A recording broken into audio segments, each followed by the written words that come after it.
தினமலர் பத்திரிகை இஸ்லாத்திற்கு ரொம்ப பகிரங்கமான எதிர்ப்பை காட்டக்கூடிய ஒரு பத்திரிகை. மற்ற பத்திரிகைகள் இருக்குது பகிரங்கமாக காட்டுறதுல எதிர்ப்பை. ஒரு சில பத்திரிகைகள் முஸ்லீம்கள் நல்ல நிகழ்ச்சினா புறக்கணிச்சிடுறது, ஏதாவது ஒரு முஸ்லீம் ஏதாவது மூலையில் ஒரு முஸ்லீம் பேர் தான் ஏதாவது தப்பு பண்ணிட்டு அதை ரொம்ப ஃபிளாஷ் பண்ணுறது, இது எல்லா பத்திரிகைகளும் செஞ்சுட்டு இருக்க ஒரு கீழ்த்தரமான வேலை, பத்திரிகை தர்மத்திற்கு எதிரான ஒரு வேலையை தான் செஞ்சுட்டு இருக்காங்க. அதில் தினமலர் ஒரு படி மேலே போய் இல்லை, பல படிகள் மேலே போய் பகிரங்கமாகவே தன்னை ஒரு RSS ஊதுகுழலாக பறைசாற்றிக் கொள்ளக்கூடிய ஒரு பத்திரிகை. ஏன்னு சொன்னால், அந்த தினமலர் பத்திரிகையினுடைய தற்போதைய ஆசிரியர் RR கோபால்ஜிங்கிறவர் தமிழகத்தினுடைய விஸ்வ இந்து பரிஷத்தினுடைய தலைவர், மாநிலத்தினுடைய விஸ்வ இந்து பரிஷத்தினுடைய தலைவர். அது மட்டுமல்ல, எல்லாருமே பிராமண வகுப்பை சார்ந்தவர்கள். பிராமணர்கள் மட்டுமல்ல, தீவிர RSS வெறி பிடித்த, தீவிர இந்து வெறி பிடித்த பிராமண குலத்தை சார்ந்தவர்கள் அந்த தினமலர் பத்திரிகைகளுடைய நிர்வாகிகள் எல்லாருமே. சரி, அதெல்லாம் ஒரு தனிப்பட்ட விஷயங்கள். ஆனால் செய்திகள் பார்க்கும்போது தமிழகத்தில் ஏதாவது ஒரு முஸ்லீம் ஏதாவது மூலையில் தப்பு செஞ்சுட்டா அல்லது ஏதாவது தீவிரவாத செயலில் செயல்பட்டா முஸ்லீம் தீவிரவாதி அப்படிங்கிற பட்டம் முதல்ல கொடுத்ததே தினமலர் பத்திரிகை தான். அதை பார்த்தா மற்ற பத்திரிகை எழுத ஆரம்பிச்சாங்க, முஸ்லீம் தீவிரவாதிகள், முஸ்லீம் தீவிரவாதிகள், முஸ்லீம் தீவிரவாதிகள். அதே மாதிரி பாபரி மஸ்ஜித் விஷயத்தை இப்போ பாபரி மஸ்ஜித் இல்லை, ராம ஜென்ம பூமி விவகாரம், பாபரி மஸ்ஜித் விவகாரம், பாபரி மஸ்ஜித் பிரச்சனை இல்லை, ராம ஜென்ம பூமி விவகாரம். அப்ப அந்த பாபரி மஸ்ஜித்ங்கிற வார்த்தையை இரட்டடிப்பு செஞ்சு விட்டது தினமலர் பத்திரிகை. அது மட்டுமல்ல, அவ்வப்போது முஸ்லீம்களை பற்றி ஏதாவது அவதூறு எழுதி, ஏதாவது பரபரப்புக்காக வேண்டி ஏதாவது முஸ்லீம் அமைப்புகளை பற்றியோ, முஸ்லீம் தலைவர்களை பற்றியோ, அல்லது முஸ்லீம்களை ஒட்டுமொத்த இஸ்லாத்தை பற்றியோ அவ்வப்போது எதையாவது ஒரு அவதூறு எழுதிக்கிட்டே இருக்கிறது தினமலருடைய வாடிக்கை. அதுல ஒண்ணுதான் கடந்த ரமலான் மாதத்துல பிறை 1 ரமலான் நோன்பு 1 அன்னைக்கு தினமலருடைய வணிக மலர் பகுதியில ஒரு கார்ட்டூன். எந்த கார்ட்டூன்னா, 4-5 வருஷத்துக்கு முன்னாடி டென்மார்க் பத்திரிகை ஒரு கார்ட்டூன் போட்டது. ரசூலுல்லாஹி ஸல்லல்லாஹு அலைஹி வஸல்லத்துக்கு தலப்பா கட்டி தலப்பாக்கு மேலே வெடிகுண்டு வச்சுட்டு இருக்கிற மாதிரியும், ஒரு பெரிய முரட்டுத்தனமான தாடி மீசையோட ரசூல்லா இருக்கிற மாதிரியும் ஒரு கார்ட்டூன் போட்டு இவர் தான் முகம்மது அப்படி ஒரு கார்ட்டூன் ஒன்று போட்டாங்க. இதை உலகத்தில் உள்ள எல்லா முஸ்லீம்களும் கடுமையான கண்டனம் தெரிவித்தாங்க. அரபு நாடுகள் டென்மார்க்குடைய பால் பொருட்களை வாங்கக்கூடாதுன்னு சொல்லி தடை போட்டாங்க. அந்த பொருளாதார தடையினால பயந்து போய் மன்னிப்பு கேட்டான்னு வைங்க, அது முடிஞ்சு போன விவகாரம். அந்த டென்மார்க் பத்திரிகை வெளியிட்ட அந்த கார்ட்டூனை போன வருடம் ரமலான் நோன்பு முதல் நாள் அன்று தினமலர் பத்திரிகை வெளியிட்டது. அத கம்ப்யூட்டரை பற்றியும் கூகுள் வெப்சைட்டை பற்றியும் மாணவர்களுக்கு விவரிப்பதற்கு அவர்களுக்கு கிடைத்த பெரிய ஆதாரம் என்ன தெரியுமா? பாருங்க, கம்ப்யூட்டர் வச்சு இப்படிலாம் கூட கார்ட்டூன் போடலாம் அப்படின்னு ரசூலுல்லாஹி ஸல்லல்லாஹு அலைஹி வஸல்லம் டென்மார்க் பத்திரிகை போட்டுச்சு. அந்த கார்ட்டூன் எடுத்து போட்டு இந்த மாதிரி நாங்கள் கம்ப்யூட்டரை கல்வியை கற்றுக் கொடுக்குறோம் அப்படிங்கிற பேரில் ரசூலுல்லாஹ் கார்ட்டூன் போட்டு கேவலப்படுத்தினாங்க. ரமலான் பேர் 1 அன்னைக்கு முஸ்லீம்கள் ஆர்ப்பாட்டம் பண்ணாங்க. அதுலேயும் அடி வாங்கினது முஸ்லீம்கள் தான், காயப்பட்டது முஸ்லீம்கள் தான், பாதிக்கப்பட்டது முஸ்லீம்கள் தான்.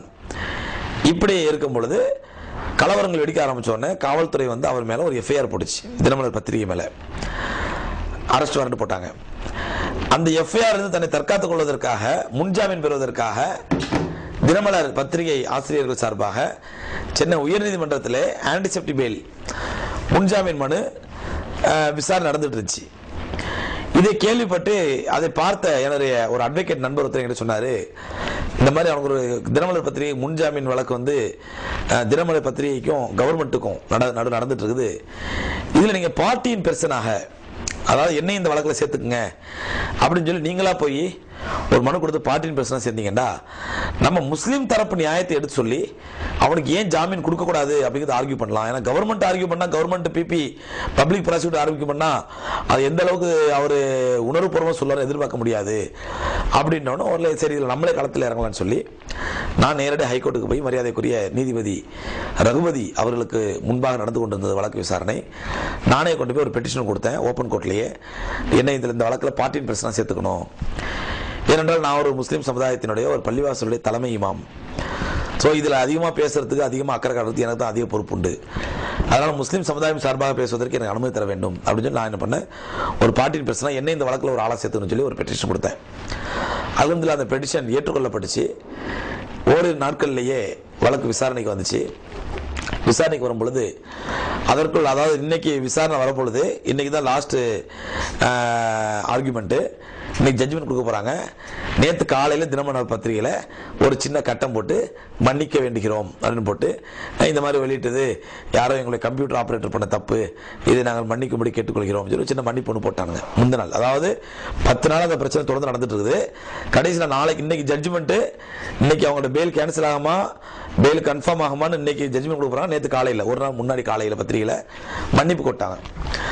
உடனே அவங்க சார்பாக ஆஜரான ஒரு சீனியர் லாயர், மிகப்பெரிய லாயர், அவர் ஒரு அப்பியரன்ஸுக்கே, ஒரு தடவை அப்பியர் ஆகிறதுக்கே லட்சக்கணக்கில் சம்பளம் வாங்குவார் கேள்விப்பட்டிருக்கோம். சீனியர் லாயர் வந்திருக்கிறாரு. வந்து அவர் சொன்னது பார்த்தீங்களா, நேற்றே நாங்கள் அப்போலஜி கேட்டோம், மன்னிப்பு கேட்டோம். அதே மாதிரி தினமலர் பத்திரிகை பாருங்கள், ரமலானில் போகிற தினந்தோறும் ரமலான் சிந்தனைங்கிற பேரில் நாங்கள் நபிகள் நாயகத்தில் வரலாறுலாம் வெளியிடுறோம், சமூக நல்லது, அந்த பத்திரிகை ஆதாரங்களை எடுத்து காட்டினாங்க. காட்டி இந்த மாதிரி அப்போலஜி கேட்டோம், தவறு செஞ்சுட்டா மன்னிக்க தானே மனித இயல்பு, இந்திய இறையாண்மை அப்படின்னு ரொம்ப அவர் கெஞ்சினார். அப்போலஜி அப்போலஜி அப்போலஜி 100 தடவை அப்போலஜி கேட்டார். நான் அமைதியாக உட்காந்துட்டு இருந்தேன். அவருடைய ஆதத்தை கேட்டு ஜட்ஜி அவர்கள், நீதிபதி அவர்கள் என்கிட்ட கேட்டாங்க, இந்த மாதிரி இவ்வளோ இறங்கி வந்து மன்னிப்பு கேட்குறாங்களே, நீங்கள் பெரிய மனசோட மன்னிச்சிடலாமே அப்படின்ட்டாரு. இப்போ நான் சொன்னேன், மன்னிக்க கற்றுக் கொடுக்கக்கூடிய மார்க்கம் இஸ்லாம். இவங்க நபிகள் நாயகம் ஸல்லல்லாஹு அலைஹி வஸல்லம் இவ்வளோ கேவலப்படுத்திட்டு இப்போ வந்து இறங்கி மன்னிப்பு கேட்குறாங்க. இந்த மன்னிப்பை நபிகள் நாயகம் ஸல்லல்லாஹு அலைஹி வஸல்லம் அவர்களே கேட்பார்கள் என்றால் நிச்சயமாக நபிகள் நாயகம் மன்னிப்பாங்க.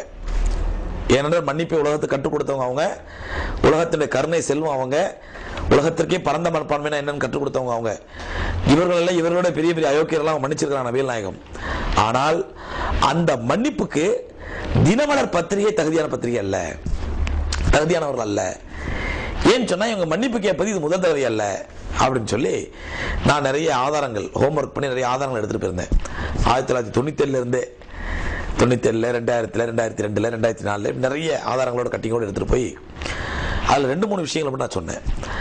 ஏற்கனவே 2004, 2006 வாரமலர், தினமலருடைய அடிஷனான வாரமலர் பத்திரிகையில் இந்த மாதிரி நாங்கள் வந்து குரு பக்திங்கிற பேரில் ஒரு கதை ஒன்று போட்டு அதில் அபூபக்கர் என்ற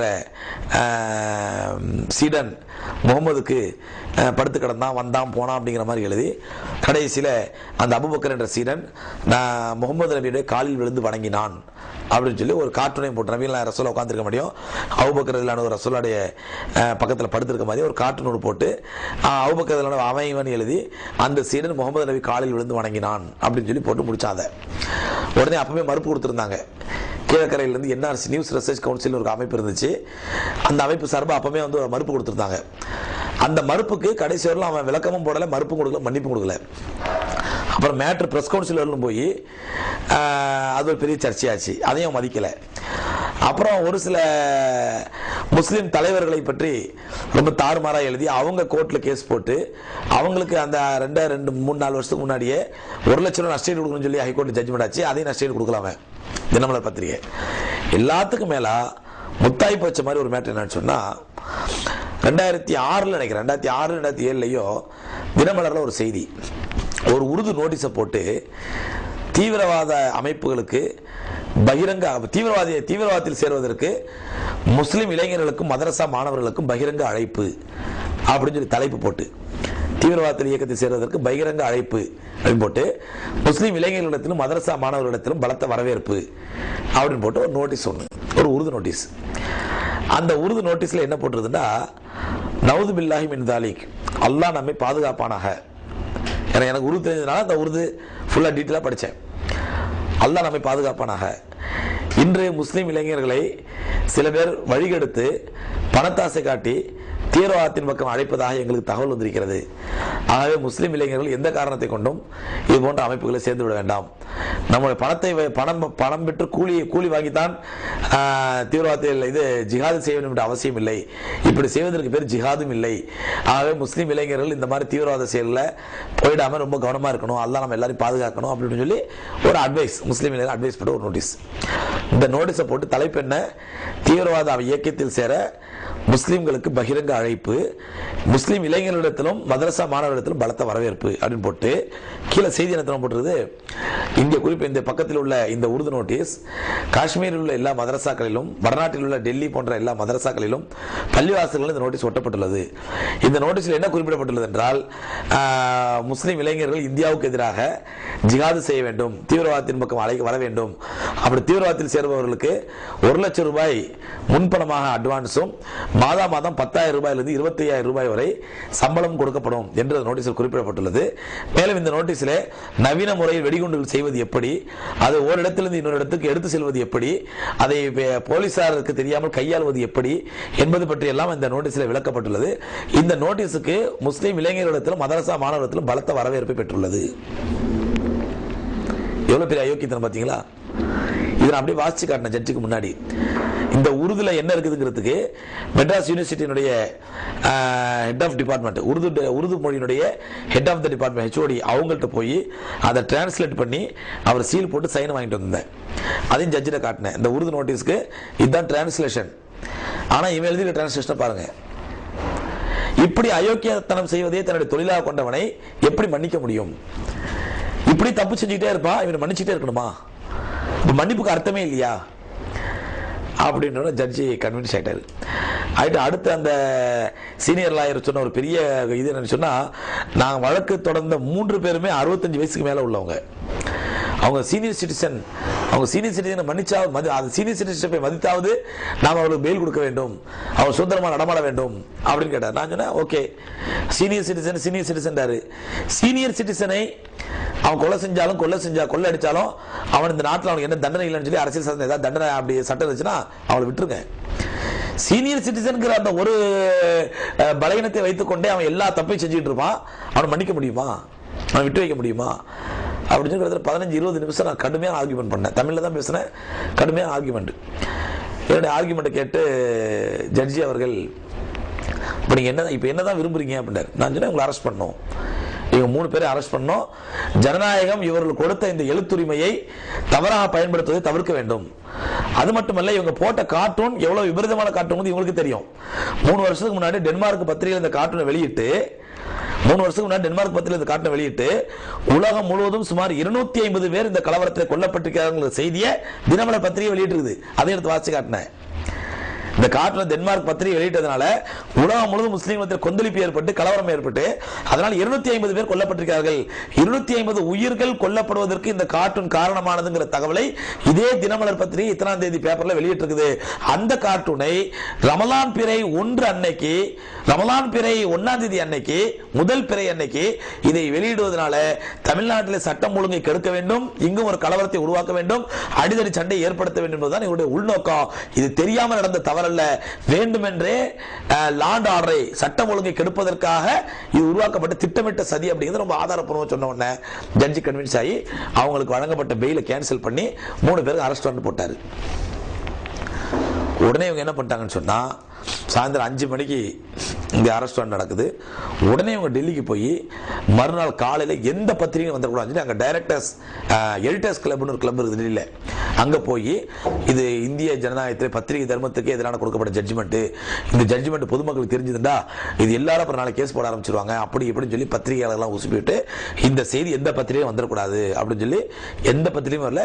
ஹிந்து பத்திரிகை மட்டும் ரொம்ப சிம்பிளா சின்னதாக போட்டுருந்துச்சு, வேற எந்த பத்திரிகையும் செய்தி வரல. வராமல் அவங்க டெல்லிக்கு போய் தடுத்துட்டாங்க. ஓகே, அதுக்கப்புறம் அந்த பெயில் என்ன பண்ணிட்டாங்கன்னா சுப்ரீம் கோர்ட்டுக்கு போய் அந்த பெயில் கேன்சல் பண்ணதை எதிர்த்து சுப்ரீம் கோர்ட்டில் கேஸ் போட்டு அங்கே போய் பெயில் வாங்கிட்டாங்க. ஹைர், அதற்கு பிறகு அல்ஹம்துலில்லாஹ் நம்ம இன்னைக்கு வரலும் தினமலர் பத்திரிகை வாட்ச் பண்ணிட்டு இருக்கிறோம். பயந்து போய் இதுக்கு முன்னாடி உள்ள தினமலர் வேற, இதுக்கு பிறகு உள்ள தினமலர் வேறங்கிற தெரிகிற அளவுக்கு இப்பொழுது வார்த்தைகள்லாம் ரொம்ப பயந்து அளந்து எழுதப்படுகின்றன. அதெல்லாம் சொன்னேன். அதனால தினமலர் ரொம்ப புனிதம் அடைஞ்சிருச்சு, இந்த வழக்கு போட்ட உடனே ரொம்ப புண்ணியம் ஆயிடுச்சுன்னு அர்த்தம் அல்ல. அவருடைய விஷம் தான். இன்னைக்கு வரலும் தினமலருடைய ஆசிரியர் தமிழகத்தின் விஸ்வ இந்து பரிஷத்துடைய மாநில தலைவர், முக்கியமான தலைவர். அதனால தினமலரை மனிதநேயம் காப்போம், தினமலரை மாய்ப்போம் சொல்லி மதவெறியை மாய்ப்போம் சொல்லி தினமலரை புறக்கணிக்க சொல்றோம். ஆகவே தினமலர் பத்திரிகை யாரும் காசு கொடுத்து வாங்கி படிக்காதீங்க. எங்கேயா ஓசில கிடைச்சா படிச்சுங்க, தப்பு இல்லை. காசு கொடுத்து வாங்கி படிக்காதீங்க.